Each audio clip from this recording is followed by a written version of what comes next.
이슈와 뉴스의 핵심을 짚어보는 뉴스콕 시간인데요. 요즘 이 SNS에서 뜨거운 반응을 얻고 있는 시사인 커버 스토리가 있습니다. 무려 3부작으로 연재된 20대 남자 현상인데요. 208개의 질문을 물어서 설문을 했습니다. 그것을 바탕으로 20대 남자 현상을 심층적으로 분석했는데요. 이 기사를 쓴 천관율 기자와 그리고 협업을 한 한국리서치 정한울 연구위원을 모셨습니다. 그리고 김은지 기자도 함께 모셨는데요. 일단 굉장히 모시기 어려운 분들을 모였기 때문에 네, 제가 그렇죠? 섭외에 정말 큰 공을 들였습니다. 그렇죠. 뭐 네. 거의 삼고초려라고 할 수 있을 정도로요. 말이에요. 정말 시사인에서 가장 부르기 어렵다는 기자, 네, 우리 천관율 기자 나왔습니다. 반갑습니다. 안녕하세요. 왜 이래? 정말 모시기 힘들다더니 목소리도 아주 작네요. 네. 오늘 여기 나오기 전에 굉장히 긴장을 많이 했다고. 네, 제가 방송 울렁증이 심해가지고요. 네. 청심환은 드셨어요? 아무도 안 챙겨주더라고요. 네, 사실 제가 네. 챙겨드린다라는 공수표를 날리고 그래요? 섭외를 했는데 네. 결과적으로 오늘 너무 정신이 없어서 까먹었어요. 그래요? 죄송합니다. 기사를 쓰고 또 이렇게 하다 보면 그 울렁증도 사라질 거예요. 네, 청심환보다 더 뜨거운 또 후배들의 사랑으로 이 자리에 온 네. 천관율 기자 기운 내시고요.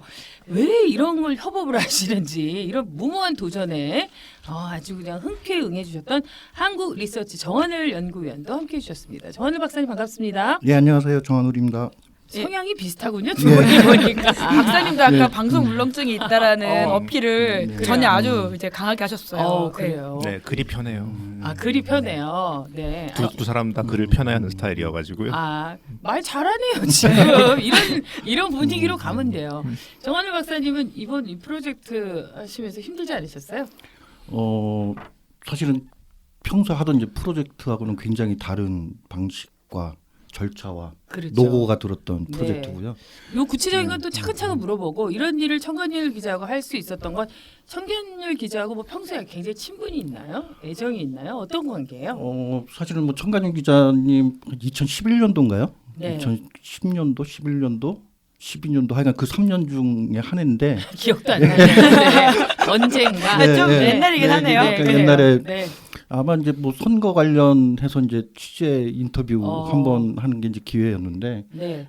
그때 질문도 사실은 굉장히 예사롭지 않은 질문들을 던져주셔서 굉장히 긴장감을 가지고 답변을 해서 그랬군요. 이제 인상을 가지고 있었고 그 이후에 이제 몇몇 이제 워낙 이제 또 그 기획 기사들 네. 재밌는 기획 기사들을 이제 생각을 해봐야 되는 기획 기사들을 많이 해주셔서 네. 그 이후로 이제 좀 비간헐적으로 비주기적으로 가끔씩 보면서 이제 좀 그렇군요. 세상 돌아가는 이야기들을 이제 네. 배우고 있죠. 이렇게 긴 얘기를 했지만 결국엔 팬심이다. 아니, 네, 알겠어요. 천관율 기자가 진짜 SNS에서는 이 곽관율로 불리는 이렇게 가시라는 표현을 아무한테나 붙이지 않는데요. 네. 예, 그런 아주 팬들이 있기로 유명합니다. 그렇군요.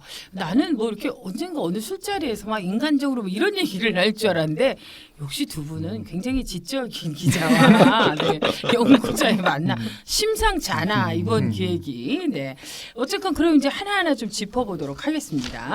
이 이제 정말 어마어마한 대형 프로젝트거든요. 이런 프로젝트를 하게 된 것 어떻게 시작하게 됐는지 이게 좀 굉장히 궁금해요.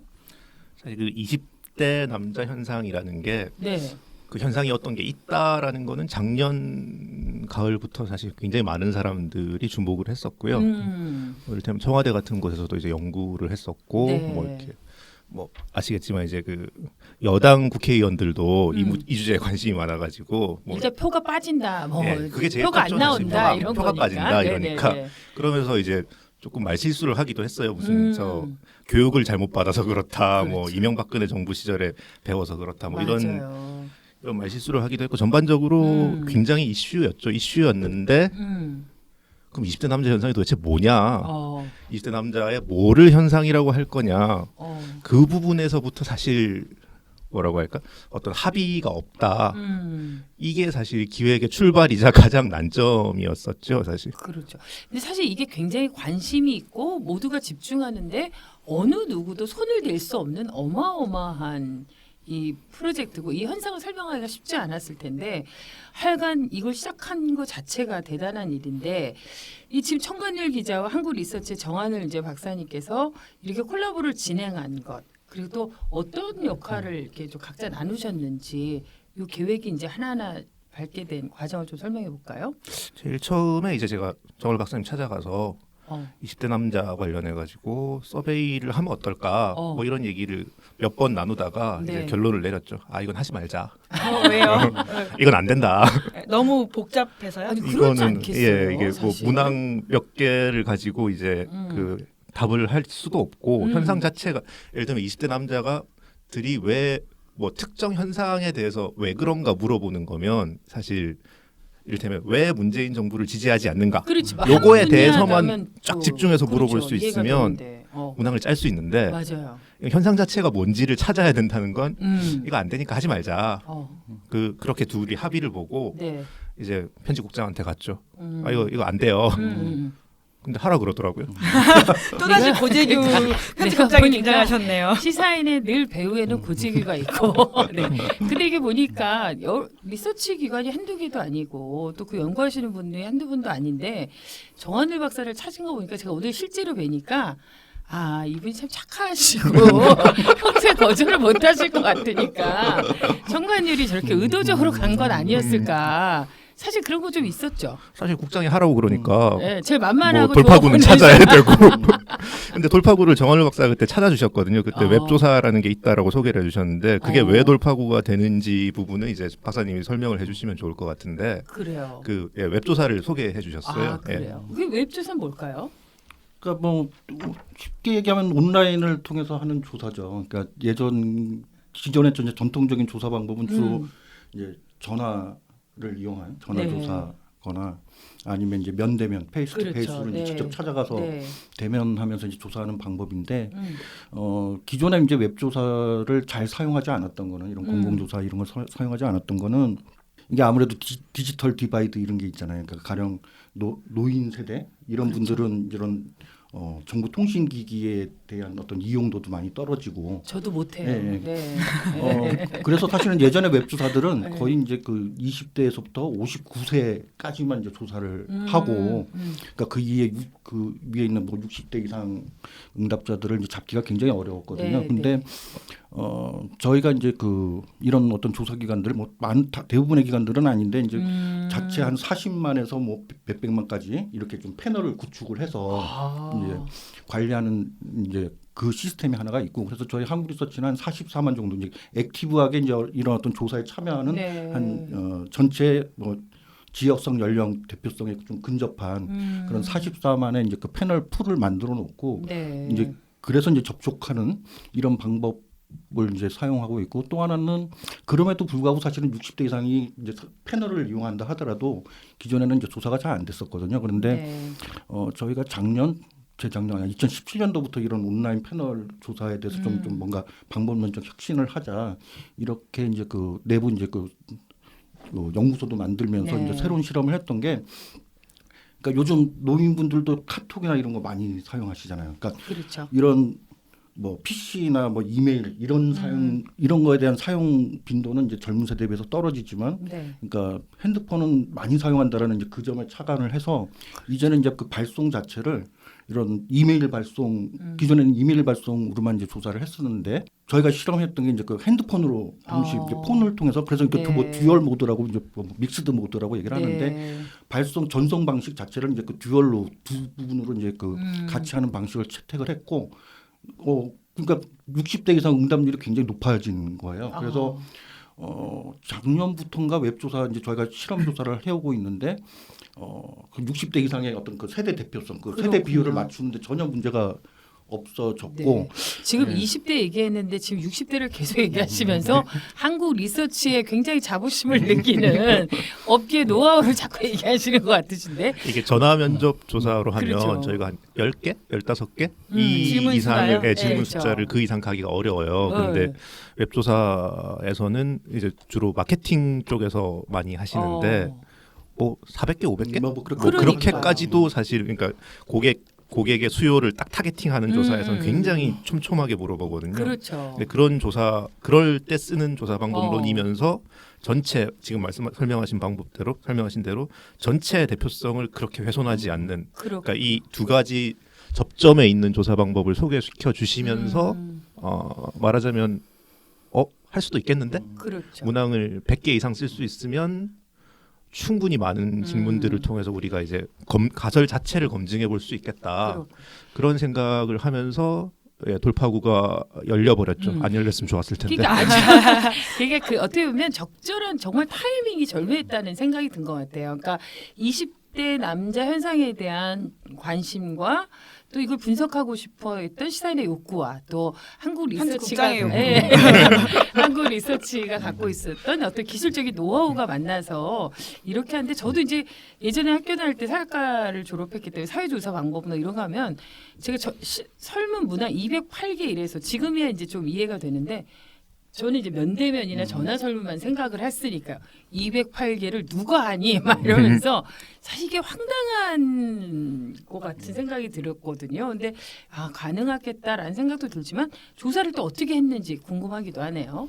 그러니까 이게 사실은 208개 방대한 양의 이제 조사를 했다는 게 자랑거리기도 하지만 사실은 조사 방법으로 보면은 사실 굉장히 부담 있는 그렇죠. 방법을 채택을 한 거죠. 그러니까 그래서 이제 그게 문항수가 많다는 게 사실은 좋은 것만 아니고 말씀하신 것처럼 응답자 피로감이 있잖아요. 그렇죠.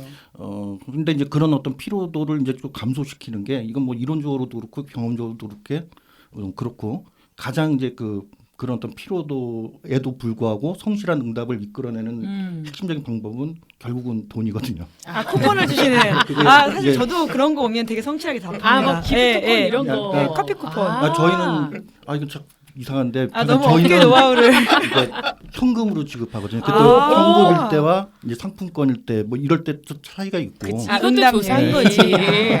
야 오늘 너무 많이 털고 가시는 거예요. 아니 그래서 이번 조사는 사실은 그러니까 그 사례비 조사 사례비를 보통 조사보다는 한 2배 이상 쓴 걸로 알고 있습니다. 그러니까 정말 품이 많이 든 연구 돈도 조사. 많이 들고. 이걸 좀 알아달라 이 얘기를 좀 강력하게 억울한 시사인 관계자 니들은 듣고 있나 뭐 이런 얘기를 지금 하시는 것 같은데 그럼 이제 조사 대상과 그것도 좀 구체적으로 좀 설명을 해주시겠어요? 네. 그래서 이번 조사 아까 이제 말씀 나왔다시피 20대 남자 여자 뭐 이런 현상들 뭐 사건들이 많았는데 그동안에 이런 조사가 잘 안 됐던 이유는 뭐냐면 보통 1000명 조사면 20대가 한 200명 안쪽이 잡히거든요. 그렇죠. 20대 현상을 얘기하면서도. 그런데 그러니까 일반 1000명 조사로서는 그 20대 그 중에서도 또 남녀를 구분해야 되고 또 그 집단 내에 또 하위 집단을 구분을 해봐야 되는데 기존 1000명 조사 가지고는 어려운 거죠. 그래서 이제 그 20대 현상을 볼 수 있는 사실 그런 샘플들이 아니었던 거고, 그러니까 20대 현상을 분석을 하기 위해서는 사실은 20대를 더 많이 샘플 수를 늘려야 되는 게 이제 최대 관건이었고, 그래서 저희가 이제 목표로 잡은 건 최소한 220대를 500명 정도 수준까지는 샘플을 모아야 뭔가 좀 더 이제 심층적인 하위 단위 분석이 가능하다고 이제 생각을 했던 거고, 그렇게 하기 위해서 일단 600명짜리 이제 그 전국 샘플 어쨌든 다른 집단과도 비교를 해봐야 되기 때문에 다른 집단 조사를 전혀 안 할 수는 없고 그래서 600명짜리 20대부터 60대 이상까지 포괄하는 전국 조사 샘플을 만들고, 그럼 여기에 한 그 20대가 한 100명 정도 들어가거든요. 여기에 이제 그 20대 400명 샘플을 추가로 이제 덧붙여서, 그러니까 결과적으로는 600명짜리 전국 샘플이 하나 있고 거기에 20대만 400명을 더 추가로 이제 이걸 부스터 샘플이라고 얘기를 하는데 20대만 더 추가로 이제 해서 결국 이제 1000명 데이터인데 20대가 한 500명 정도 그 샘플이 포함된 그런 조사를 진행한 거죠. 그러니까 이게 시작이 언제부터예요? 굉장히 시간을 오래 들여서 하셔야 될 일인 것 같은데. 제가 그 회사에 보고하려고 한번 이제 정리를 했었는데 저희가 청간일 기자님 처음 만난 게 2월 7일이 있더라고요. 2월 7일 이제 처음 만나서 조사 실시 전까지 한 5번 정도 이 질문지 디자인과 관련된 회의들을 했었고요. 뭐 제가 아이템 발제한 건 작년 연말입니다. 알겠습니다. 엄청 긴 프로젝트죠. 뭐 그래서 그 기간으로 보면 한 4월에 2월부터 기사가 나온 거고요. 그리고 이제 3월에 이제 조사가 됐었고. 네. 예. 그러니까 작년 연말부터 이제 쭉 이렇게 기획을 해서 올 4월에 설문을 마치고 이제 직접 기사화된 건데요. 자, 그럼 이제 그 아까 조사 대상과 방법에 대해서 이야기해 주셨고 설문조사 이제 질문에 관한 것들, 질문 내용에 관해서 좀 얘기를 나눠봐야 될 것 같은데 208개라고 했습니다. 근데 이 질문을 이제 어떻게 만들었는지, 그걸 통해서 뭘 들여다보려고 했는지, 문제 의식은 뭐였는지 이런 게 이제 좀 궁금하거든요.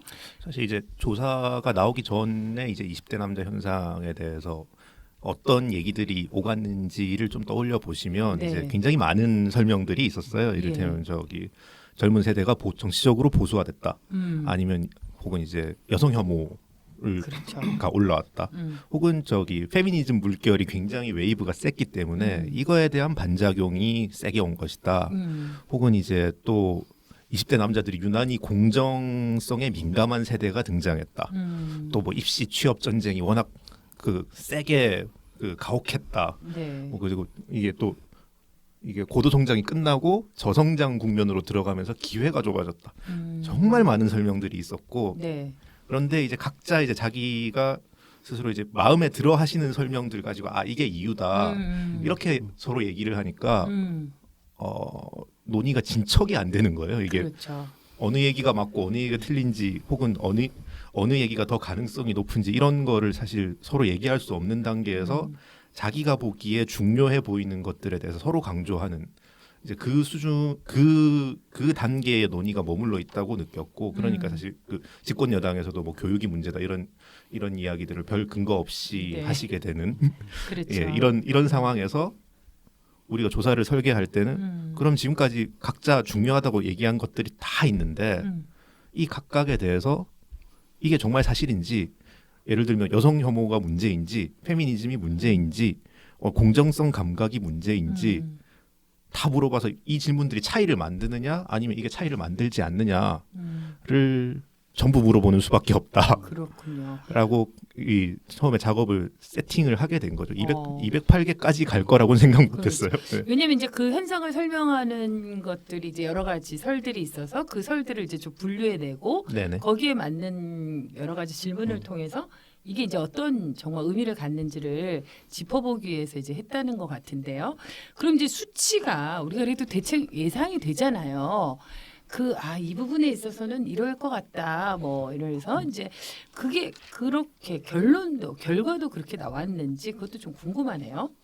몇 가지는 이제 예상대로 검증된 것들이 있고요. 사실은 저희 예상 가설하고 벗어난 게 훨씬 더 많았죠. 사실. 그래서 정한울 박사님이나 저나 이제 들어가면서 몇 가지 가설들을 가지고 들어가는데 네. 가설들이 줄줄이 깨지는 거예요. 이게 아. 기사를 쓰려고 데이터를 받아봤는데 네. 처음에 데이터 받고도 이거 기사 못 쓰겠다라는 생각도 오. 했었는데 우선 제일 이제 두드러지는 응답이라고 한다면 20대 남자들이 여성 차별 문제에 대해서는 그렇게 다른 세대 남자들하고 의견이 다르지 않아요. 비슷합니다. 여성 차별 문제 있다. 대체로 네. 이렇게 생각해요. 네. 근데 이 20대 남성들이 다른 세대 남성, 그러니까 30이 넘은 남성들하고 가장 결정적으로 달라지는 거는 남성 차별 문제가 심각하냐. 이 부분에서 이거 심각해요. 라고 20대 남자들이 확 쏠리는 반면에 30세 이상 남성들은 그러지 않아요. 남성 차별 문제가 심각하다고 느끼지 않아요. 그러니까 거기서 20대 남자 현상의 단초를 발견하고 이제 분석을 들어간 거죠. 네. 그래서 그런지 지난번 기사에서도 20대 남자 현상의 백미는 단연 이제 젠더 문제다 이런 이제 기사를 쓰셨고 20대 남자 중에서 이제 남성 차별이 심하다고 답변한 사람이 제가 보니까 기사를 보니까 68.7%. 네네. 이게 정말 사실 이렇게까지 높은 숫자가 나올 줄은 저도 깜짝 놀랐거든요. 어떤 차별을 의미하는 걸까요, 이분들은? 사실 이게 그 숫자 자체가 사실 상당히 놀라운 숫자인데 그렇죠. 30세 이상 남성 같은 경우에는 그러니까 좀 더 기성세대 남성 같은 경우에는 59.7%가 이제 이거 심각하지 않다. 남성 차별 문제는 이렇게 확 갈리거든요. 반대네요. 예, 완전히 네. 반대로 갑니다. 저희 저희 그래프가 이제 완전히 따로 노는 거를 이제 저희 기사에서 확인하실 수 시사인 있고요. 지면에서 보실 수 있습니다. 이게 그래서 차별이라는 게 도대체 어떤 감각이냐 이 부분에 대해서 저희가 208개를 물어봤으니까 별걸 다 물어봤지 않겠습니까? 네. 그래서 그 중에 이를테면 취업 시장 혹은 승진 이런 말하자면 그 노동 시장에서 차별받고 있나요?라고 물어봤을 때 그 부분에 대해서 20대 남자들이 차별받지 않는다고 대답해요. 오히려 사실 그 부분은 여성들이 차별받는 경향이 좀 현실에서는 그렇죠. 더 센 영역이죠. 네. 물론 여성들이 차별받는다는 사실을 인정하진 않습니다. 하지만 20대 남자들이 이 취업 시장이나 노동 시장이나 승진 경험에서 이 차별의 핵심적인 그걸 느끼진 않아요. 그러면 어디서 느끼느냐?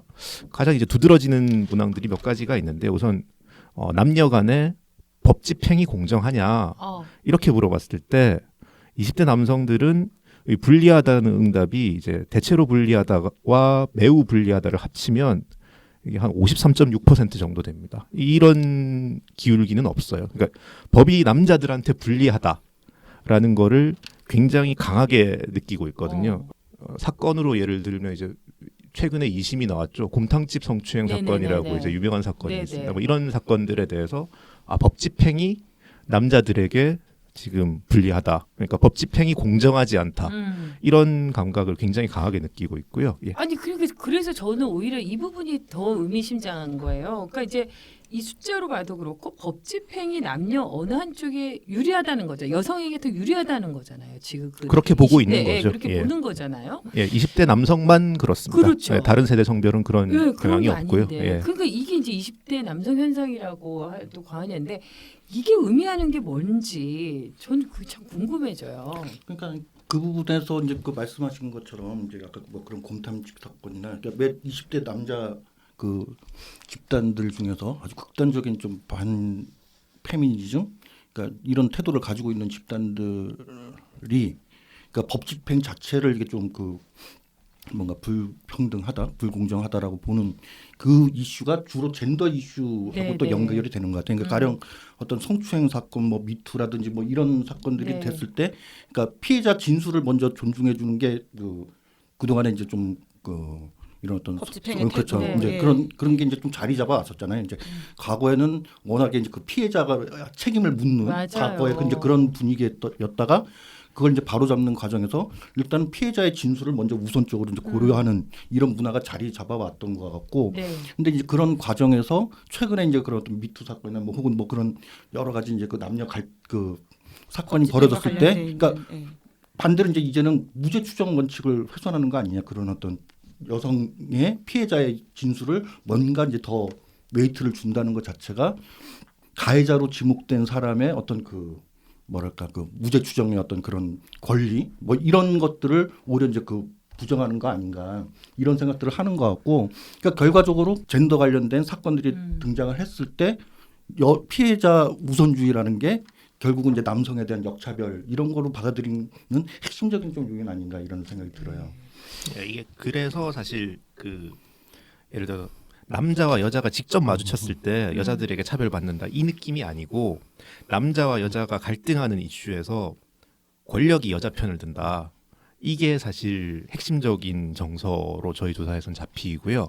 그렇기 때문에 이게 젠더 이슈만도 아니고 권력 이슈만도 아니고 이 두 가지가 합쳐졌을 때 그러니까 젠더와 권력이 만나는 이슈에서 굉장히 그 뭐랄까 이게 폭발적인 분노를 드러내는 게 20대 남자 현상을 한 줄로 요약하면 그렇다고 볼 수 있습니다. 그래서 정부가 이제 정부 양성평등 정책에 대해서 어떻게 평가하세요? 네. 이렇게 물어봤거든요. 대체로 모든 세대 성별이 대체로 잘하는 편이라고 평가를 해요. 네네. 그런데 이제 20대 남자들은 그래프가 이제 정반대로 갑니다. 이게 65.9%가 못하고 있다라고 얘기를 하거든요. 굉장히 높은 네. 수치인데요. 사실 지금 정부의 양성평등 정책이 어떤 것이 있느냐 생각하면 금방 떠오르기 쉽지 않은데 네. 굉장히 강한 반대 의사를 표현하는 게 젠더와 권력 이 두 가지가 만났을 때 그래서 사실 저희가 뽑아낸 결론으로는 이거는 권력에 의해서 차별받고 있는 것이다. 그렇기 때문에 기성세대 남자들은 사실 남성 우위 사회에서 뭐 이를테면 군대를 간다거나 뭐 이런 네. 식의 어떤 남자들이 져야 할 책무들이 있었고 이걸 역차별이라고 불렀잖아요. 역차별이란 말 자체가 일단 남자가 유리하다는 사실은 인정하는 거거든요. 역이라는 거니까. 네. 근데 지금 20대 남자한테는 이게 역차별이 아닌 거예요. 이건 그냥 차별인 거예요. 그래서 차별받고 있는 약자, 마이너리티 이런 정체성을 저희가 발견했다. 이게 이제 저희 가설이었던 거죠. 저는 지금 듣고 있으면서도 굉장히 놀라움을 금치 못하고 사실 어떤 면에서 여전히 마음속에서 납득이 안 되는 부분들이 솔직히 있거든요. 그러니까 이제 우리가 이제 기울어진 운동장이라고 해서 그동안 정말 오랜 시간 동안 여성들이 겪어야 했던 일들이 그래서 이제 그 차별의 역사가 이제 여성의 이름으로 쓰여져 있고 그래서 이제 그걸 좀 운동장을 바로 잡겠다고 나섰는데 그게 이제 정말 시작에 불과했던 거라 미투운동에도 이렇게 시작에 불과한 건데 이걸 이렇게 평가하다니 정말 놀라울 거고 지금 청관유 기자가 말한 대로 남성 마이너리티 자의식이라는 게 사실 이게 집단화됐다라는 게 이게 정말 우리가 예전에 여성계에서 무슨 연극 같은 거 할 때 차별할 때 이렇게 세상이 바뀌어서 이런 걸 상상했던 일인 것처럼 이게 마치 지금 이렇게 현실로 되는 것 같아요. 이 남성 마이너리티 자의식 이 집단적으로 이렇게 탄생한 이게 이제 실제로 이렇게 존재하는 거네요. 이게 사실 숫자를 제가 하나만 소개해드리고 네. 이 자의식을 어떻게 저희가 측정했는지에 대해서 정원래 박사님 설명을 들었으면 좋겠는데요. 그러니까 이게 젠더와 권력이 만나는 거잖아요. 저희 핵심은 그 맥락에서 이제 이건 권력의 문제죠. 권력 게임의 상대가 있는 겁니다. 20대 남자들한테 권력 게임의 상대라고 하면 말하자면 이제 주적이죠. 주적이 누구냐? 이제 페미니즘인 거예요. 페미니즘이 이런 젠더 권력 게임에서 남자를 차별하는 어떤 주적으로 가 있는 겁니다. 그래서 페미니즘이라는 단어도 사실은 윗세대들한테는 조금 낯선 단어일 때도 많았는데 네. 지금은 전혀 그렇지 않아요. 페미니즘에 네. 대한 의견을 물어보면 굉장히 강하고 일관된 의견이 형성돼 있습니다. 그것도 사실 굉장히 저희는 놀라웠었고요. 한 가지만 소개시켜드리면 이를테면 저희가 페미니즘에 대한 태도 질문을 6개를 던졌습니다. 네. 5점 척도로 이제 매우 동의와부터 이제 매우 동의하지 않음까지 5단계로 물어봤는데요. 이제 페미니즘은 여성 우월주의다. 이 문장을 주고 이제 찬반 의견을 물었는데 여기서 20대 남자들은 이 문장에 동의한다는 비율이 79%. 그 중에서도 이제 매우 동의한다는 굉장히 강한 응답이 59%. 예, 다른 세대 성별하고는 당연히 다릅니다. 역시 이 기사를 보시면 참 기사에 이제 자세한 데이터가 소개되어 있고요. 그러니까 권력 게임에서 페미니즘이 여성의 우월을 쟁취하기 위한 권력 게임의 주적인 거죠. 이 인식이 굉장히 강력하게 20대 남자에서 드러나고 있고요. 이런 응답의 특성들을 저희가 보면서 20대 남자들에서 다른 세대와 의견이 같을 수도 있고 다른 208개를 물어봤으니까 다른 세대와 의견이 같은 문항 다른 문항 있지 않겠습니까? 근데 다른 문항들은 의견이 20대 남자 의견이 튀는 문항들은 앞서 말씀드렸듯이 젠더와 권력이 만나는 문항들이었고요. 거의 대체로 거기서 굉장히 일관되게 한 20% 포인트 그 정도의 덩어리가 이제 발견됐었어요. 그러니까 숫자로 봤을 때 일관성 있게 20% 포인트 정도가 튀네. 이게 뭐지? 라고 생각을 하면서 이제 2차 분석 전략을 저희가 고민을 하기 시작했었고요. 네. 그 부분에서 이제 역시 키는 페미니즘에 대한 질문일 수밖에 없다라고 그렇군요. 생각을 하게 됐었습니다. 그러니까 이제 지금 결과적으로 보면 20대 남성 25.9%가 페미니즘에 대한 강한 반대를 이렇게 표하고 있는 정말 확고한 정체성을 갖고 있는 집단으로 이제 확인이 된 건데 이런 숫자가 의미하는 것 이건 어떤 의미로 우리가 설명해야 되는지 좀 궁금하네요. 그러니까 이제 저희가 일단은 잠정적으로 네. 반페미니즘 정체성을 가진 집단 이렇게 이름을 붙였는데 사실은 그 정체성이라는 이름을 붙이려면 이제 조금 더 이제 그 추가 연구나 이제 추가 검증 작업은 필요할 것 같아요. 근데 일단은 워낙 이제 놀라운 이제 수치가 나왔고 그게 굉장히 일관되다는 점에서 이제 그 정체성이라는 집단을 그걸 얘기를 했지만 어떤 집단의 정체성이 형성되는 과정은 사실 한순간에 생기는 건 아니거든요. 그렇죠. 그러니까 어떤 좀 장기간의 사회화 과정, 어떤 공통의 어떤 그 경험과 뭐 그렇죠. 이런 과정들을 통해서 사실 정체성 집단이 생기는 거기 때문에 정체성 의식이 생기는 거기 때문에 이제 그런 내용들에 대한 사실 지금 분석이나 연구들은 안 돼 있기 때문에 저희가 이제 이름 붙인 거는 일단 잠정적인 의미라고 이제 말씀은 드려야 될 것 같고 네. 저희가 이제 그걸 이제 측정하는 방식이 뭐 이런 거였죠. 이제 페미니즘 지수라고 해서 이제 그 사회학 쪽에서 네. 기존 연구들을 보니까 굉장히 많은 지수들이 있더라고요. 그러니까 서구에서 이미 연구되었던 거. 그러니까 보통 그 페미니즘 지수를 만들기 위해서 막 30개에서 뭐 많을 때는 50개, 60개 문항을 사용을 해서 그 지수를 만들더라고요. 예. 근데 이제 그 뭐 학자들이나 연구자들에 따라서 조금씩 이제 차이는 있지만 대체로 공통적인 건 뭐냐면 그러니까 소위 말해서 여성다움이란 뭐냐, 남성다움이라는 뭐냐, 어떤 여성성과 남성성에 대한 이제 그걸 이제 파악하는 문항들 이게 이런 게 한 차원 들어가고 이제 또 하나 들어가는 게 실제 현 사회에서 남성의 역할, 여성의 역할, 네. 그런 역할과 관련된 이제 그 문항 그걸 파악하는 문항들이 이제 또 세트로 들어가고요. 그리고 이제 그 공통적으로 들어가는 게 이제 페미니즘에 대해서 혹은 이제 페미니스트라는 그 집단에 대해서 얼마만큼 스스로 일체감을 가지고 있는지 이제 그걸 물어보는 게 있고 그리고 이제 페미니즘이라는 어떤 하나의 사회 운동이 네. 이 사회에 미치는 영향에 대해서 어떻게 평가를 하는지 그러니까 뭐 이런 내용들은 대체로 공통적으로 그 지수들에 들어가 있더라고요. 네. 근데 이제 저희가 이제 그러니까 저희가 했던 문항들의 상당수는 대부분 다 그 기존 문항으로 보면 그 페미니즘 지수를 그 파악하기 위한 굉장히 다차원적인 이제 문항들이 거의 이제 포괄이 되어 있긴 한데 저희가 지수로 만든 거는 이제 한국적 특성을 좀 고려를 한 거죠. 아까 말씀하신 것처럼 가령 뭐 어떤 댓글 과정이나 어떤 그런 사회적 이슈화가 됐을 때 네. 나오는 그 내용들을 이제 그 한국에서 나오는 맥락을 이제 고려할 때 남성 그 20대 남성들의 타겟은 주로 이제 페미니즘 맞아요. 여기에 이제 그 집중돼 있다라는 성별 갈등이 예. 정말 심각해요. 그리고 네. 이제 페미니스트 뭐 이런 거에 대한 반감들이 네. 사실은 뭐 조사를 하기 전에도 뭐 이런저런 형태로 SNS라든지 네, 그렇죠. 언론이라든지 이미 확인이 됐었기 때문에 그 다양한 차원들 중에서 일단 우리는 그 페미니즘을 어떻게 생각하고 스스로 얼마만큼 일체감을 느끼고 네. 그 평가를 하는지 이거를 중심으로 페미니즘 지수를 만들려고 했던 거고요. 그렇군요.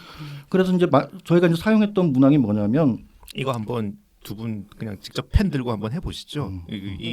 해봐도 괜찮을 것 같은데 자 저희가 문항을 6개를 썼습니다. 네. 6개에 대해서 매우 동의부터 매우 반대까지 5점을 답을 해주시면 돼요. 1번 나는 스스로 페미니스트라고 생각한다.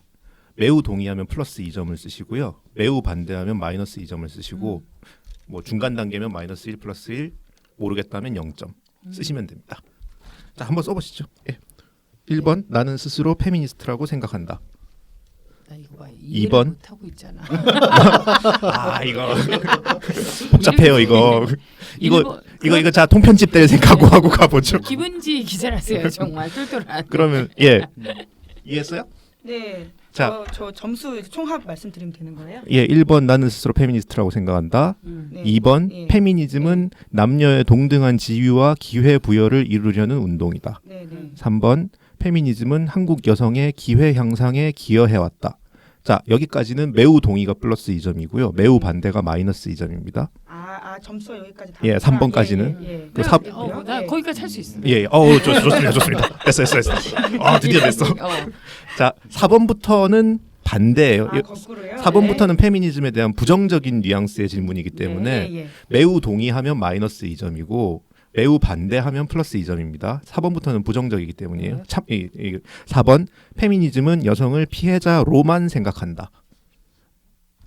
매우 동의하면 마이너스 2점, 매우 반대하면 플러스 2점입니다. 5번 페미니즘은 남녀 평등보다 여성 우월주의를 주장한다. 마지막 6번 페미니즘이나 페미니스트의 거부감이 들 때가 있다.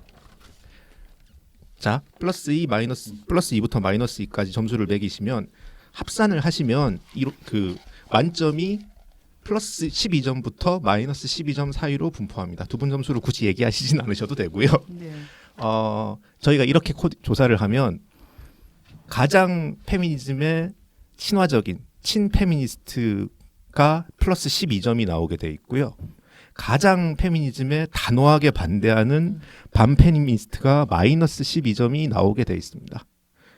그렇게 조사를 했을 경우에 보통은 이런 식으로 했을 때 아주 극단값은 잘 안 나와요. 거의 안 나옵니다. 네. 극단값은 1% 넘기기 어려운 게 정상적인 수치고요. 그런데 아까 사회자가 말씀하신 25.9%가 뭐냐? 20대 남자에서 마이너스 12점인 응답자의 비율이 4명 중 1명이라는 뜻입니다.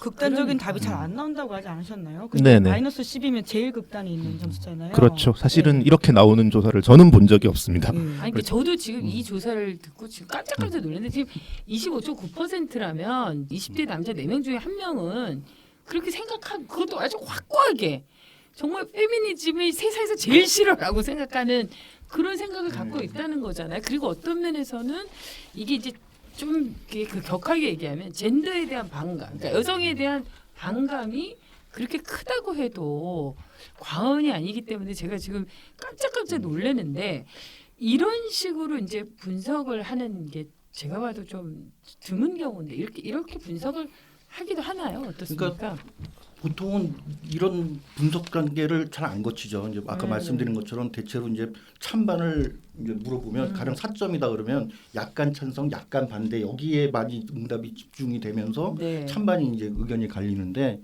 그래서 사실은 그 극단값의 비율을 보는 경우는 없죠. 그런데 이제 아까 청간윤 기자님 얘기하신 것처럼 저희가 분석을 하다 보니까 그 20대에서 계속 튀는 지점들이 나오는데 굉장히 일관되게 한 20% 안팎으로 이제 좀 극단적인 응답들 값이 네. 그 다른 세대에 비해서 높은 거예요. 그 20대가. 그래서 이 극단값을 한번 찾아보자라는 이제 그 청간윤 기자가 이제 그 제안을 주셨고 그래서 이제 아까 이제 그 6 문항을 가지고 네. 이제 그 지수화해서 정말 극단적인 답을 하는 사람들이 얼마나 될까 이제 조사를 했던 거고 분석을 했던 거고 사실은 전체 응답자 아까 말씀드렸던 그 전국 전 세대를 포함한 데이터로 보면 한 6, 7% 정도 돼요. 그 극단적인 응답을 한 게.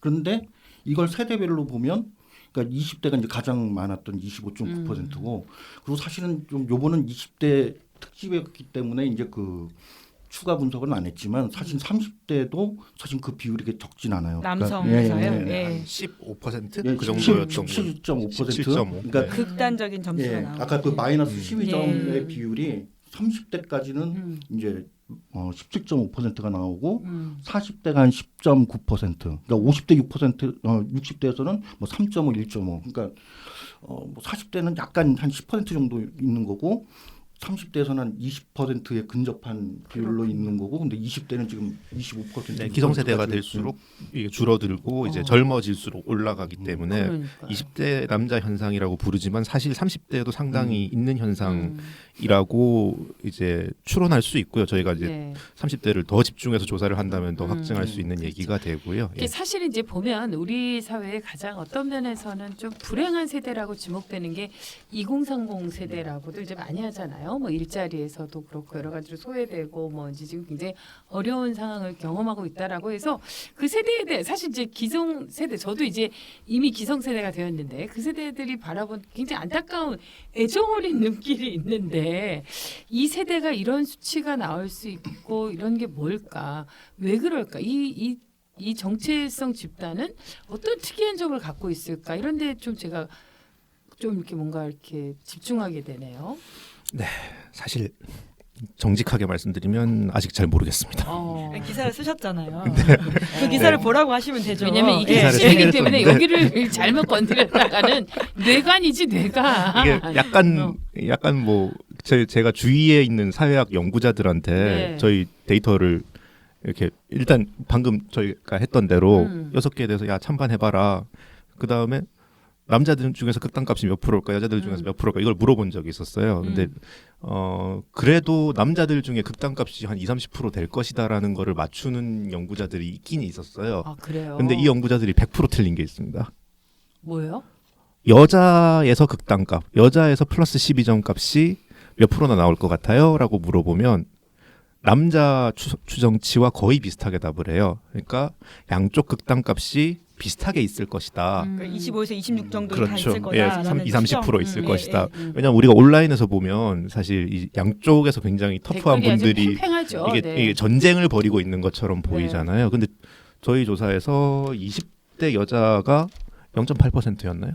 아, 극단적인 답은 네네, 하신. 플러스 12점. 아. 예, 플러스 12점이 차이가 많이 나네요. 예, 0.8% 0.8%였습니다. 이게 사실 각 문항들이 이제 그 뭐 극단적인 페미니즘을 측정하기에 적절하냐 뭐 이런 논란도 좀 있긴 했는데요. 네. 그 각각의 문항들을 제거해보고 봐도 이 추세가 달라지진 않아요. 그래서 그 저희 조사로는 어떤 방식으로 분석을 해도 그 말하자면 6개 모두의 매우 강하게 이제 페미니즘 찬성 의견을 드러내는 집단이 안 잡힙니다.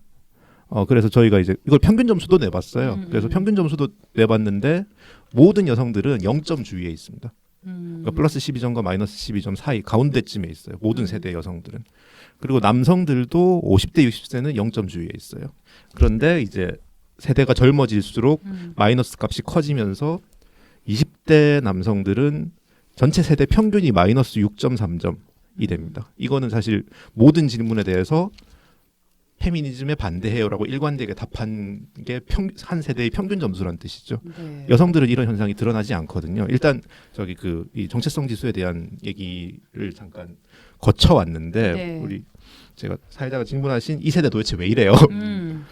왜 이러는 겁니까? 근데 진짜 아이고 글 쓰신 분이 책임지셔야지. 아니 근데 이게 이제 사실은 이제부터가 이제 어떻게 보면 새로운 출발인 것 같아요. 이제 이거를 이제 수치화하고 이런 연구도 없었고 이 연구를 통해서 우리가 이제 단편적으로 막 이렇게 조사를 했지만 이거를 갖고 이제 우리가 정말 머리를 맞대고 사회학적으로든 뭐 여러 가지로 고민을 해봐야 될 것 같은데 그래도 청관율 기자가 썼으니까 네네. 그럼 저 먼저 답변을 네. 하시기 전에 네. 제가 네. 먼저 그 면피를 하고 가면 내가 좀 이렇게 약하게 하려고 이렇게 좀 시간을 드리는 거예요. 이 부분이 제일 중요한 거거든요. 네. 그러니까 사실은 지금 뭐 저희가 나름 아까 가수를 가지고 이제 들어갔다고 했고 거기서 이제 검증된 것도 있고 기각당한 것도 있고 이제 그걸 좀 정리를 해보면 조금 이제 한 단계 더 진전된 얘기들은 할 수 있겠죠. 근데 지금 먼저 첫 번째 대답이 잘 모르겠다라고 대답하는 건 뭐냐면 지금 이 현상 자체 그리고 이 집단들에서 나타나는 모습들 자체가 사실 굉장히 뭔가 사회적인 좀 어떤 큰 변동하고도 네, 연관이 그렇죠. 있는 것 같고요. 네. 그리고 지금의 어떤 우리 사회의 어떤 뭐 그런 평가 시스템이라든지 혹은 실제 남자와 여자들이 살아가고 있는 네. 그 라이프 자체의 어떤 그 변화도 있는 거고 굉장히 복합적인 요인들이 작용하고 있다라는 지금 생각을 공유를 하고 있는데 근데 지금까지 나왔던 어떤 이런 문제에 대한 접근이 너무 무슨 일도 양단처럼 뭐 저건 저것 때문이야 너무 속단하는 경향들이 많았던 것 같아요. 그러니까 데이터나 어떤 실증적인 검증 자가 없이 이러저러한 가설이 마치 검증된 것인 것처럼 쉽게 재단하고 근데 그런 진단들을 볼 때 사실은 그 대상들은 더 화가 나는 거거든요. 그러니까 가령 뭐 요번에 이제 그 뭐 정당에서 그 교육을 잘못 받아서 그런 거다라는 식의 제가 정당 이름 아까 얘기했잖아요. 이게 정답이 하나밖에 있는 건 아닌데 현상을 설명할 때 한 가지 어떤 명제를 놓고 그걸 다 설명하려고 하니까 이런 오류에 빠지는 거겠죠. 그리고 저는 이제 한 가지만 더 덧붙이자면 원인은 이제 진단을 이제 청관유 기자님이 하시겠지만 사실은 이번 조사를 통해서 또 추가로 연구해야 될 부분들이 그렇죠. 이제 그런 과제들이 등장한 게 뭐냐면 사실은 우리가 지금 우리 사회에서 이 문제를 접근한 거 보면 예전에 이제 세대 차이 막 20대는 어떻고 막 세대 간의 차이에서 관심을 뒀다가 저번 한 2012년도 정도쯤에는 이제 그 에이징 효과와 이제 그 코호트 효과 네. 뭐 이런 쪽으로 이제 관심이 넘어왔던 것 같아요. 그러니까 나이 들면서 보수화되는 거냐 아니면 젊었을 때 그 정치적 성향들이 유지되는 거냐 이런 쪽으로 이제 진전이 됐다가 사실 저도 개인적으로 한 2013년도 14년도부터는 이제 좀 고민이 하나 더 나갔던 게 뭐냐면 과연 그 세대 간의 차이에만 지금 우리가 관심을 뒀었는데 세대 내부의 차이는 어떤 건가? 사실은 거기서 저는 아까 20대를 막 아까 그 위에 세대들이 그렇죠. 굉장히 네. 온정적으로 보기도 하고 혹은 이제 굉장히 그 꼰대처럼 뭐 이제 뭐 그렇죠. 혼내줘야 될 대상으로 보기도 하고 한 집단을 그냥 동질적인 걸로 가정을 하는데 사실은 그 안에서 굉장히 이질적인 요소들이 발견이 되었던 거예요. 그러니까 그 대표적인 게 어떤 거냐면 사실은 20대를 뭐 헬조선 세대 막 이제 뭐 취업이 어렵고 굉장히 암울한 세대로만 그리는데 사실은 서베이 그러니까 그런 데이터들이 지금 충분치는 않아서 그렇지만 사실은 그 20대 내부의 어떤 그 소득 수준이나 이런 거 보면 다른 어떤 세대들보다 이질성이 커요. 맞아요. 그러니까 가령 우리 어른들 옛날 전쟁 겪고 그런 다 세대들은 비슷하게 살 그러니까 때랑 다른 잘 사는 사람 예. 못 사는 사람 분명히 거기도 구분이 있지만 사실 그 격차라는 게 크지 않았던 거죠. 그리고 굉장히 이제 문화적으로도 아까 한 반에 뭐 잘 사는 친구, 뭐 못 사는 친구, 뭐 도시락 나눠 먹기도 하고 뭐 이런 문화들이 예전에 그렇죠. 있었던 건데 사실은 지금은 어쩌면 저는 20대가 가령 어떤 경제적인 수준이나 이런 거로 놓고 보면 가장 이질성이 편차가 큰 세대가 아닐까. 너무 잘 살고 너무 좋은 여건을 가진 맞아요. 청년들도 상당히 많고 근데 이제 정말 그 헬조선 그 담론에 맞는 그 어려운 친구들도 있고 그래서 지금 이제 너무 처음에는 사실은 그런 어떤 계층적 차이 20대 내에서의 계층적 차이가 저는 개인적으로 고민이었는데 사실은 그 연구를 하기 직전에 요번 젠더 차이에서 벌써 그 이질성이 터진 거죠. 그래서 사실은 젠더 차이에 대해서는 그동안에 그렇게 관심을 가졌던 주제는 아니었어요. 그런데 워낙 충격적으로 이렇게 수치가 네. 예. 그런데 그 부분에서도 아마도 이 20대 남자 여자도 또 동질적으로 지금 보는 게 맞는 건가. 그러니까 아까 그 25.9%의 의미는 뭐냐면 사실은 25.9%에 포함되지 않은 또 그룹들이 있다는 거거든요. 그럼 20대 남자도 이렇게 25.9%의 모습을 가지고 20대 남자를 전체로 설명했어요. 이런 거는 네. 굉장히 위험하다는 네. 거죠. 정한울 박사님은 참 일에 대한 욕심이 많으신 것 같아요. 저 같으면 이런 일하고 꽉 지쳐서 이제 다시는 안 한다 이럴 것 같은데 정관율 기자 네. 다시 계속 연구를 하신다니까 차기 네네. 조사를 다른 기자하고 하실 거고요. 다음 조사를 이어갈 것 같아요. 저는 굉장히- 청관열 기자를 너무 좋아합니다. 네, 이제 다른 300개 기자하고는 하고 문항으로 싶지 않습니다. 가시나요? 아니 근데 진짜 의미 있는 이야기신 것 같아요. 그러니까 사실 그 통계가 갖고 있는 한계도 있는 거고 그런데 어쨌건 이 현상이 보여주는 거에 대해서 우리가 다각적으로 좀 분석과 그리고 이걸 어떻게 이해해야 할지에 대한 토론이 계속적으로 이어져야 될 거고요.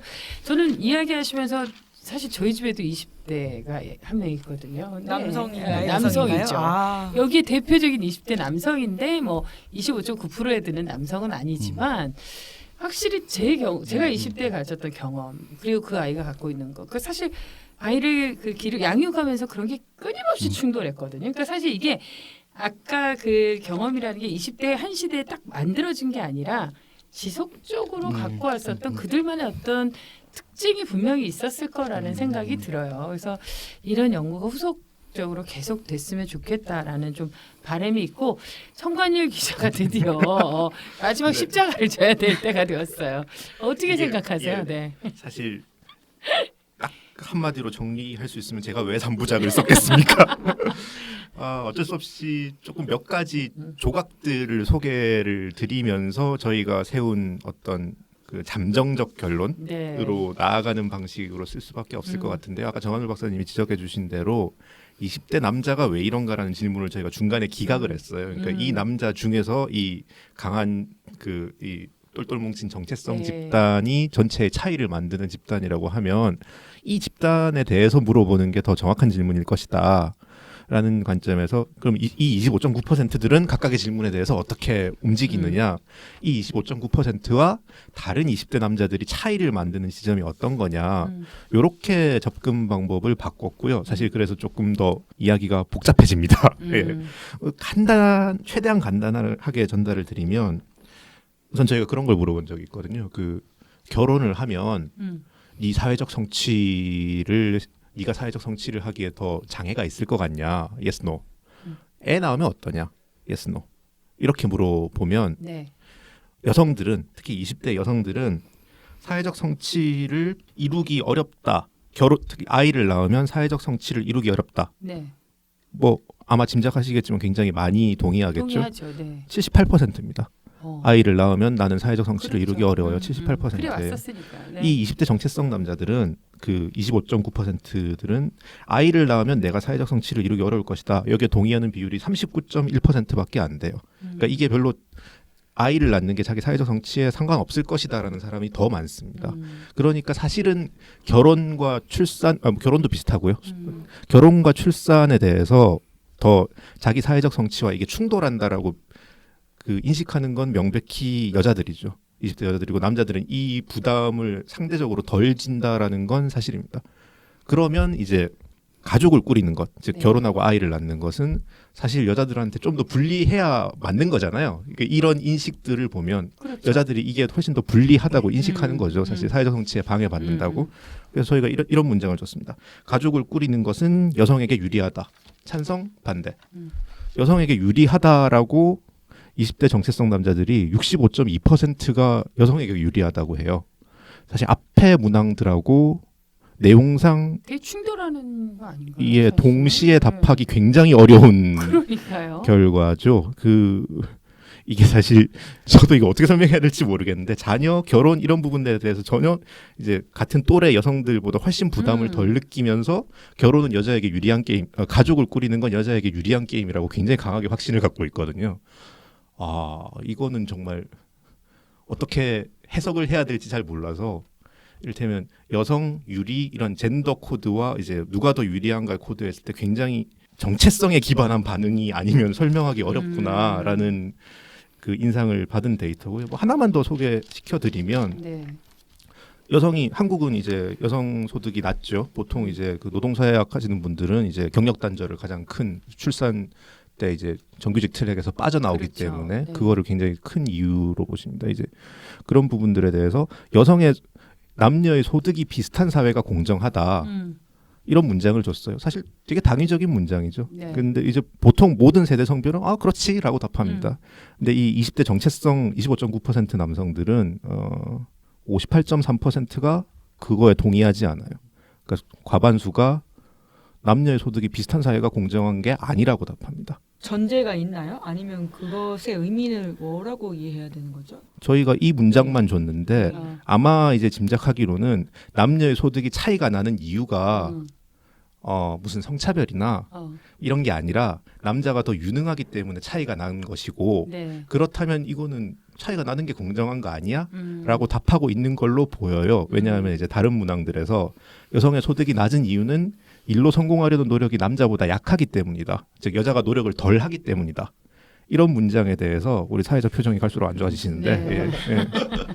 동의한다는 응답이 이 25.9% 집단에서는 78.3%입니다. 즉 여자가 노력을 덜 해서 소득이 낮은 것이다라고 10명 중에 8명이 그렇게 생각하는 거죠. 그러니까 여성 소득이 낮은 이유는 성차별 때문이다. 네. 이 문장을 던지면 대체로 동의를 해요. 다른 세대 성별은. 근데 이 25.9%는 그거 성차별 때문이 아니다라고 답하는 비율이 95.7%네요. 네. 95.7%. 네네. 거의 사실상 100% 동의하는 거죠. 네. 성차별 때문이 아니다. 성차별은 존재하지 않는 거예요. 왜냐하면 아까 처음에 말씀드렸듯이 차별은 20대 남성에게 오고 있는 마이너리티 거거든요. 자의식이 있으니까. 그렇죠.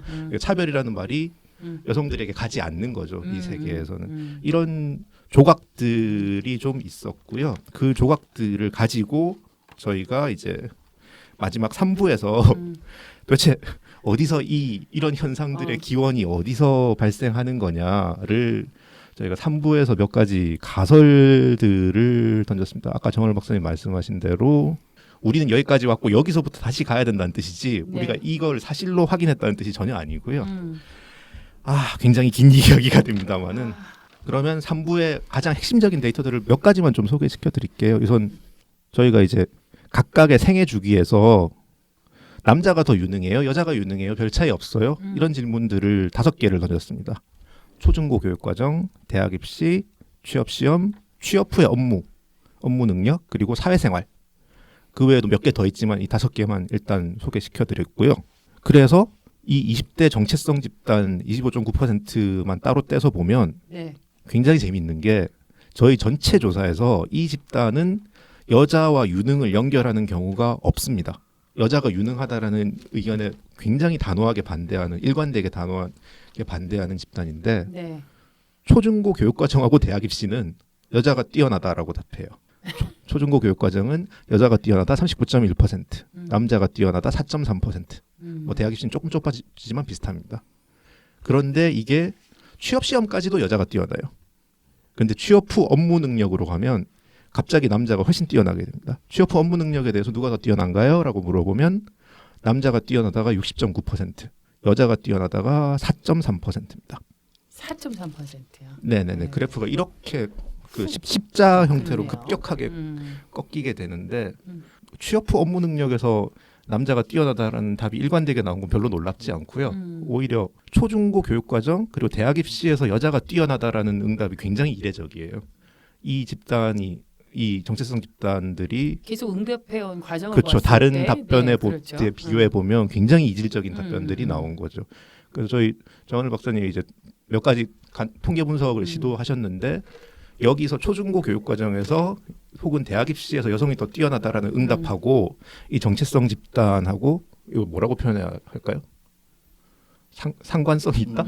그 정도 표현하면 될까요? 예. 네. 그러니까 이 두 개가 이어져 있을 가능성이 있다. 더 검토해볼 가치가 있다. 그렇죠. 뭐 이런 결론이 우선 나왔고요.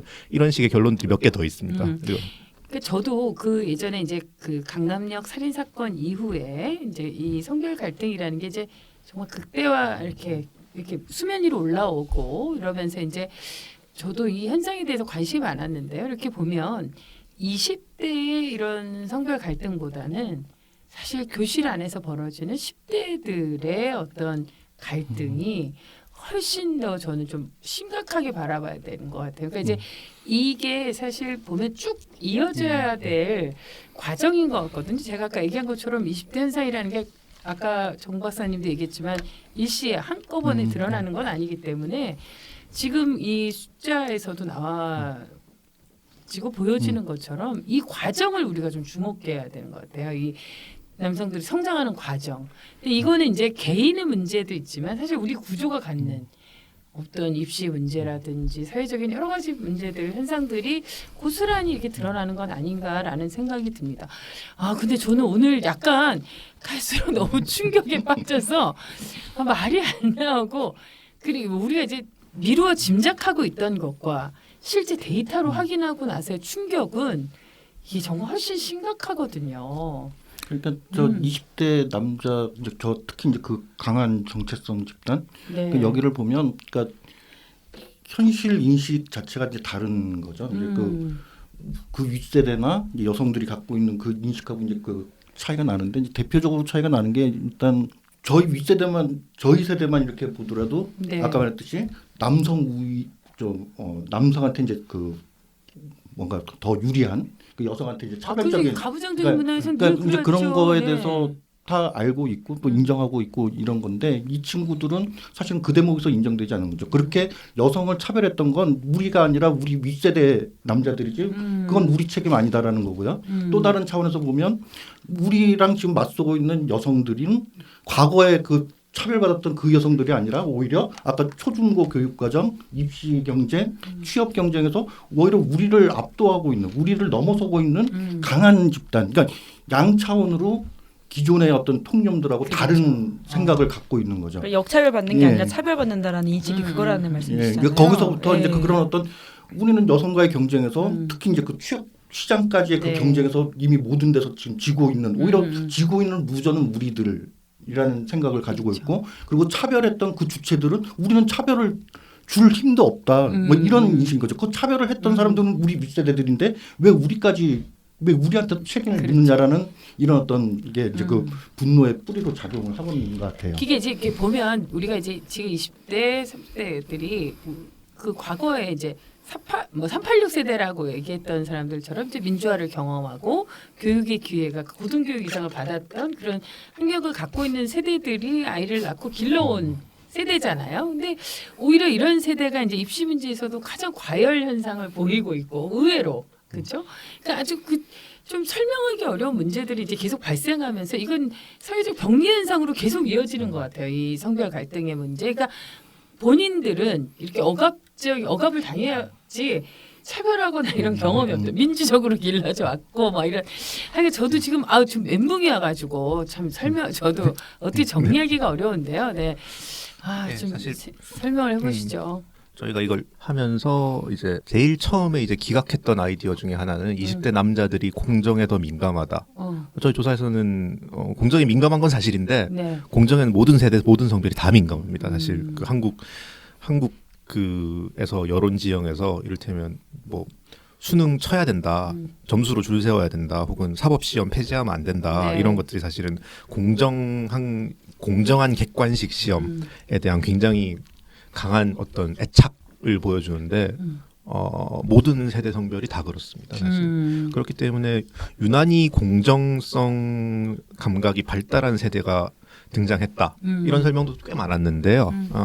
이거는 아닌 것 같다라고 우선 저희가 먼저 그럼에도 불구하고 이제 공정이라는 키워드로 돌아올 수밖에 없는 게 뭐를 공정하다고 생각하느냐에 대한 어떤 감각, 잣대, 기준선 이게 달라지면 다른 세대 성별이 이 정도면 공정한 거지라고 생각하는 부분에 대해서도 그거 불공정해 해서 화를 낼 수 있는 거잖아요. 이 잣대가 달라지는 징후들은 좀 있었어요. 이거를 물론 이제 계속 말씀드리지만 이제 추가적으로 연구를 해야 됩니다만은 제가 문항 3개만 딱 비교해드리겠습니다. 찬반 물어본 거예요. 네. 취업 시의 여성 할당 정책에 대해서 어떻게 생각하세요? 여성 쿼터 제도죠. 두 번째, 저 육아로 인해서 이제 경력 단절된 여성들을 지원하고 보상하는 정책에 대해서 어떻게 생각하세요? 세 번째, 요즘 그 여성가족부 어젠다인데 여성 고위직 비율을 확대하는 정책에 네. 대해서 어떻게 생각하세요? 요 3가지 질문을 던졌는데요. 가만히 생각해 보면 이 취업 시 여성 할당 정책에 대해서는 그래도 직관적으로 이거 좀 불공정하지 않나?라는 인식이 꽤 넓어요. 그래서 다른 이 정체성 20대 남성뿐만 아니라 다른 20대 남성들도 그렇고 30세 이상 남성들도 그렇고 취업 시 여성 할당 정책은 다 반대합니다. 물론 이제 이 정체성 집단이 가장 세게 반대하죠. 취업 시 여성 할당 정책에 대한 반대는 100%네요. 전혀 동의하지 않음이라는 강한 반대만 91.3%네요. 굉장히 상징적인 정책이에요, 이게. 그러니까 이건 절대 안 되는 거예요. 왜냐하면 취업은 자기 능력으로, 자기 노력으로 해야 되는 건데 그 자기 능력, 노력이 아니라 이제 권력이 이걸 끌어올려 주는 거는 불공정한 거죠. 이 정서가 다른 세대 남성들도 있습니다. 다만 되게 세요. 그리고 육아로 인한 경력 단절 여성을 지원하는 문제. 이거는 왠지 그 여성 책임이 아닌 것 같잖아요. 그 개인이 잘못했다거나 게으르고 노력하지 않고 아까처럼 그런 게 아니라는 직관이 들죠. 사실 뭐 출산과 육아가 생물학적인 건 아니지만 출산은 적어도 생물학적인 어떤 추가적인 부담이고 이런 부분들에 대해서 경력 단절은 이 여성이 잘못했으니까 여성에게 책임을 물어야 해요라고까지 생각은 안 해요. 아 그래요? 예, 이 20대 정체성 남성들이 덮어놓고 만약에 여성 혐오자였다면 이거에 대해서도 반대쪽으로 쏠렸을 텐데 네. 이 질문에 대해서는 다른 남성들과 비슷합니다. 상당히 비슷해요. 육아로 인한 경력 단절 정책에 대해서는 이제 동의하는 비율이 64%네요. 그러니까 다른 남성들하고 큰 차이를 보이지 않습니다. 그러니까 이 과정에서 저희는 이거는 여성이 등장하면 덮어놓고 반대하는 거랑은 조금 다르다라는 가설을 세울 수 있었고요. 그러면 공정성에 대한 감각의 선이 어디까지냐? 취업 시 여성 할당 정책은 명백히 불공정해요. 이분들의 그 공정에 대한 감각에서 육아 경력 단절 지원은 이건 공정하다. 그런데 여성 고위직 비율을 확대하는 문제. 여기서 이제 공정의 잣대가 갈라집니다. 기성세대 남성들은 이제 뭐 직장 경험이라거나 뭐 이렇게 사회적인 그 경험이라거나 이런 부분에서 어떤 유리천장을 인식하는 것 같아요. 그러면서 이제 여성 고위직 비율을 확대한다는데 찬성이 조금 더 많습니다. 그래도 뭐 이건 해볼 만한 정책이다. 물론 이제 뭐 이걸 할당을 하느냐 뭐 이렇게 가면 복잡해지겠지만 네. 확대하는 것 자체는 공정하다고 볼 수 있지 않을까? 쪽에 조금 더 가까워요. 그런데 이 부분에 대해서 이 정체성 남성은 20대 정체성 남성은 79.2%가 반대합니다. 이런 정책하면 안 된다. 왜? 이건 외부 개입인 거죠. 이 여성들이 자기 노력으로 올라갈 수 있는데 이걸 외부에서 개입해서 자기 노력으로 못 올라간 사람들을 끌어올리는 건 불공정한 거예요. 네. 그러니까 공정을 판단하는 기준선 자체가 조금 다릅니다. 근데 아까 보니까 결혼과 무슨 출산, 육아 관련 부분에서만 조금 너그럽고 그러니까 어찌나 약간 결사반대네요, 다들. 네. 뭐가 자기 책임이냐에 대해서 그렇죠. 이제 자기 책임이 아닌 부분에 대해서까지 여자는 안 돼. 이렇게 하진 않아요. 근데 자기 책임이다 아니다를 판단하는 선이 다른 세대 성별보다 훨씬 가혹합니다. 어쨌건 정말 그 논란이 될 만한 또 이제 사회적으로 크게 화두가 될 만한 이제 이 기사를 던지셨고 연구를 하셨고 이걸 가지고 정말 많은 분들이 노력을 해야 될 것 같고 머리를 맞대야 될 이제 또 다른 시작점에 와 있다고 하는데요. 이제 여기서 좀 정리를 해야 될 것 같아요. 이 열기가 너무 뜨거워서 그리고 관심 있는 분들은 지금 시사인의 그 3부작으로 등장을 했으니까요. 좀 관심 있게 읽어봐 주시면 고맙겠습니다. 그리고 여러분들의 의견도 이게 그냥 저는 의견을 주시라고 하기가 참 무서운 게 의견을 주시면 욕을 쓰시는데 이미 이 해당 기사에 댓글이 어마어마하게 달려서요. 그 안에서도 많은 그러니까요. 이야기가 하고 그렇죠. 있습니다. 논의를 할 수 있는 긍정적인 논의를 할 수 있는 그런 계기가 됐으면 좋겠어요. 그 말한 것처럼 이제 여러 피드백이 왔잖아요. 네, 이런 피드백을 보면서 또 오해도 있을 수 있을 것 같고 기사를 쓰신 분으로서 이 자리에서 뭐 좀 해명을 하거나 좀 전해주실 말이 있다면 어떤 게 있을까요? 예, 뭐 굉장히 여러 종류의 피드백들이 있었는데요. 네. 일단 그 조사 방법에 대한 질문들이 많았는데 그건 아마 정한울 박사님께서 좀 몇 가지 답을 해주실 수 있을 것 같고, 네, 내용적으로도 이제 그 가지고 계시던 가설들에 대해서 충분히 주목하지 않았을 경우에 이거 왜 이 부분 있지 않아요? 뭐 이런 부분들이 되게 많았는데 저희가 문항 과정에서 이제 기각됐거나 네. 뚜렷하게 드러나지 않았거나 뭐 이래서 뺀 부분들이 많고요. 뭐 특별히 그냥 하나만 좀 이렇게 좀 답변을 드리고 가면 군대. 20대 남자들은 이제 군대 때문에 이런 군대에 대한 피해가 굉장히 강하기 때문에 이 부분에서 이제 분노한 것이다라는 설명들을 굉장히 많이 제안을 주셨는데요. 그렇죠. 사실 군대는 20대 남자에 대한 차별이 맞죠? 맞습니다. 제가 보기에도. 근데 이제 이 20대 남자 현상이 2019년에 왜 등장했는가를 설명하려면 군대로 이걸 설명을 해버리면 그러면 그 전 세대들도 다 군대를 갔는데 그 전 세대들은 왜 안 했지라는 거를 다시 답을 해야 되기 때문에 네. 군대를 답으로 놓기가 되게 어려워져요. 그러니까 군대가 만약에 어떤 이유가 되려면 뭐 그 전 세대는 안 갔거나 아니면 지금 세대 그 군입대가 뭔가 크게 달라졌거나 네, 네. 그래서 오히려 제 생각에 유효한 질문은 군대라는 조건은 기성세대와 지금이 똑같은데 왜 지금 세대 20대 남자들은 다르게 반응하는가? 네. 이거에 답을 하는 게 좀 더 정확한 문제가 될 것 같고요. 군대 때문이다라고 얘기를 해버리면 이 조건은 수십 년째 똑같은데 똑같은 네. 게 아니라 오히려 약간 더 좀 짧아지고 좀 더 인간적이 되긴 했죠, 사실. 그런데 이 군대라는 거를 가지고 지금 현상을 설명해 버리면 논리가 구성이 안 되더라고요. 그래서 네. 오히려 그 부분은 사실 저희도 얘기했습니다. 유효한 질문이긴 해요. 왜 군대에 대한 태도가 차이를 보이는가? 그건 사실 차후적으로 더 접근해야 될 과제이긴 한데 이건 원인에 대한 후보라기보다는 현상이죠. 군대에 대한 태도가 차이를 보인다는 거는 그 부분이 약간 조금 뒤섞여 있는 게 있는 것 같아요. 지금 피드백들 중에는 그 부분에 대해서는 저희가 이제 접근할 때 그 차이를 좀 고려했다는 점을 말씀드리고 싶습니다. 네. 제가 보기에 청관율 기자 이제 기자 생활에 뭐 대하 소설이 있듯이 이제 최초로 기획 기사로 한 12권 나올 수 대하 있는 기사를 대하 기사를 새로운 장르를 만들 수 새로운 있겠네요. 장르를 열었다는 의미에서 그러니까 사실 이제 아까 얘기한 것 하나하나 뭐 이렇게 피드백에 대한 어떤 의견도 있고 그거와 관련해서 연구도 있어야 될 것 같고 너무 할 일이 많네요. 정한우 박사님도 좀 이야기를 해주시죠. 네, 조사와 관련해서 또 피드백이 있는 거는. 그러니까 뭐 저는 사실 이번에는 20대 남자이기 때문에 그러니까 그런데 아까 이제 제가 뭐 좀 관심 가졌던 관심사를 좀 말씀드렸는데 사실은 20대에서 저는 사실 여성 문제에 더 먼저 관심을 갖게 됐었어요. 근데 그건 젠더 이슈가 아니었고 사실은 2014년도인가 그때 그 지방선거 그리고 총선 앞두고 이제 역대 이제 세대별 남녀 투표율을 자료를 한번 정리한 적이 있었는데 깜짝 놀랐죠. 그 전까지는 이제 그 남녀 이제 투표율을 보면 그 여성 투표율이 남성 투표율보다 좀 낮았었거든요. 네. 근데 그게 이제 그 대부분 전 세대에서 이제 그 여성들로 이제 역전이 됐었는데 그나마 이제 그 남자가 더 투표를 많이 했던 게 20대였었거든요. 그런데 그게 2012년 총선 그 전후로 아마 2010년 지방선거, 2012년 총선 이때부터 20대 특히 초반 여성들의 투표율이 급상승을 해요.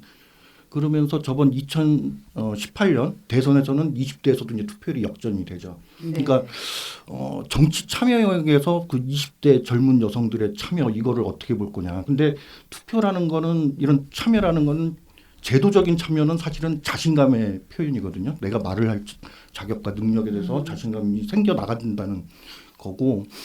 그러면서 이제 그 연관됐던 통계가 뭐였냐면 2009년도 사실은 원래 이제 그 대학 진학률 통계가 2009년도부터 진학률이 꺾이더라고요. 그래서 원래 가졌던 거는 이제 그 관심이었는데 그때 세대별로도 역전이 돼요. 그러니까 대학 진학률 자체가 2009년, 8년 이 즈음으로 해서 여성의 대학 진학률이 남성 진학률을 역전을 하거든요. 그러면서 제가 가졌던 가설은 이런 투표 참여가 이런 어떤 교육 시장, 교육 자본, 뭐 이런 문화 자본에서의 역전 현상과 연결이 되면서 그것이 자신감으로 표현되고 투표 참여로 가고 뭐 이런 식의 지금 가설을 가지고 있었던 건데, 그러니까 그런 점에서 사실은 지금 20대 남성의 어떤 그 특이성을 가지고 이제 저걸 했지만 사실은 20대 여성의 삶이나 생각의 어떤 변화들도 굉장히 중요한 주제인 것 같다. 그래서 네. 이후에 좀 다뤄야 될 주제가 아닌가 싶다는 뭐 말씀 정도 드리. 대학 기사가 끝이 없네요. 네, 김인지 기자가 하실 거고요. 서로 밀고 미루면서 하여간 기사는 나올 것 같으니까요. 독자 여러분들은 기대하셔도 좋을 것 같습니다. 작년 겨울에 기획해서 하여간 어마어마한 일을 하신 두 분을 모시고 이런저런 얘기를 하다 보니까 놀랍기도 하고 흥미롭기도 하고 또 염려도 되고 또 어떻게 이게 과제를 안는 기분이어서 좀 무겁기도 하고 그렇습니다. 이게 이제 시작이니까요. 여러분들께서도 끊임없이 관심을 가져주셨으면 좋겠고 마지막으로 두 분 이제 청취자분들에게 인사하시면서 그 소회가 어떤지 마지막으로 그 마무리 인사 겸 해주시고 오늘 인사 나누겠습니다. 두 분과. 네. 네, 뭐 저는 제가 사실은 그 한국리서치로 옮긴 지 얼마 안 돼서 네. 이 회사에 저의 존재감을 좀 많이 보이는 상황이었는데 오늘 회사 홍보를 제대로 하고 가시네요. 그 월요일 날 그 뭐 이렇게 회의 이제 뭐 부서장들 뭐 이런 네. 간부 회의 있었는데 사장님께서 이 시사인 기사와 관련해서 좋다는 피드백을 너무 많이 받았다.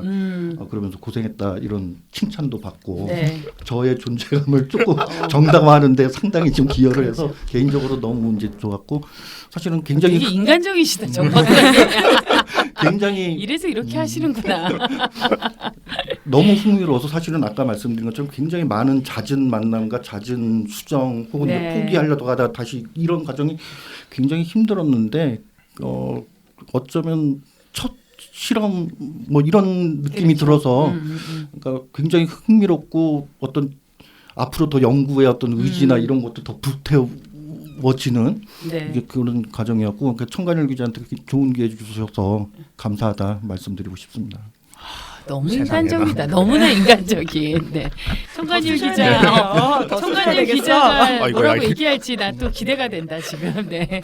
저런 스윗한 얘기 하나도 준비 안 했는데 제가 그 옛날에 이제 일베나 뭐 이제 세월호 여론이나 이런 거 분석할 때는 사실 굉장히 뭐랄까 현상 자체가 좁고 딱 특정돼 있고 이거 왜 이런 건가에 대해서 이거 파고 파다 보면 한 줄로 이런 거라고 우리는 생각해요라는 결론을 내리기까지 어쨌든 갈 수 있었는데 이 작업은 사실 전혀 다른 그러니까 특정 세대에 대한 그 굉장히 브로드한 광범위한 현상들을 접근하는 거였기 때문에 중간에 이제 가장 먼저 제가 이렇게 가서는 안 된다라고 생각한 건 하나의 원인으로 설명하는 거는 불가능할 뿐더러 윤리적이지도 않다라는 네. 생각을 하면서 그러다 보니까 뒤쪽으로 갈수록 기사가 굉장히 이렇게 이런 가설들이 있습니다. 굉장히 불친절해졌어요 기사가. 그 부분에 대해서는 사실 죄송하다고 말씀드리고 저희 진행하면서 정한우 박사랑 저랑 그 얘기를 했었던 게 기억이 나는데 이건 아마 10개 중에 8, 9개는 틀릴 거다. 우리 가설을, 우리 제안, 우리 설명들. 서베이 자체가 다르게 나올 수도 있고 서베이를 분석하는 전략들이 다르게 나올 수도 있고 아마 우리가 지금 던진 얘기들 중에 대부분은 틀릴 거다. 그래도 지금까지 나온 얘기 중에 그래도 생산적으로 틀리지 않았나.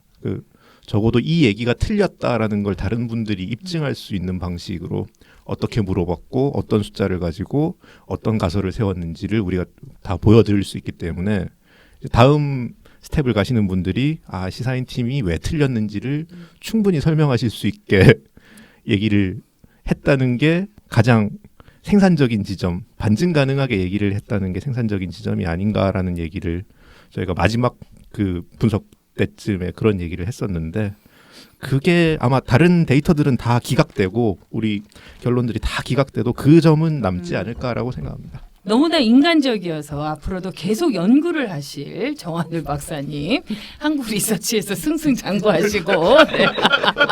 한국 리서치를 통해서 다양한 그 유익한 소배가 이루어졌으면 좋겠고요. 긴 원고를 쓰고 또 이렇게 좀 여유를 갖고요. 정한울 기자 열심히 뛰어서 다음 조사는 뭘 할까를 대학 기사의 시작인가요? 네, 대학 기사의 시작. 네, 열보 전진을 위한 그렇죠, 항보 힘. 그렇죠. 네, 벌써 머릿속에 딱 구상이 된 것 같아요. 네, 두 분의 그 콜라보 기대해도 좋을 것 같습니다. 오늘 시사인사 2부 여러분 함께해 주셔서 고맙습니다. 시사인 정기 구독해 주시고요. 우리 팟캐스트 시사인사 알람 구독, 좋아요 꾹꾹 눌러주시기 바랍니다. 애쓰셨습니다.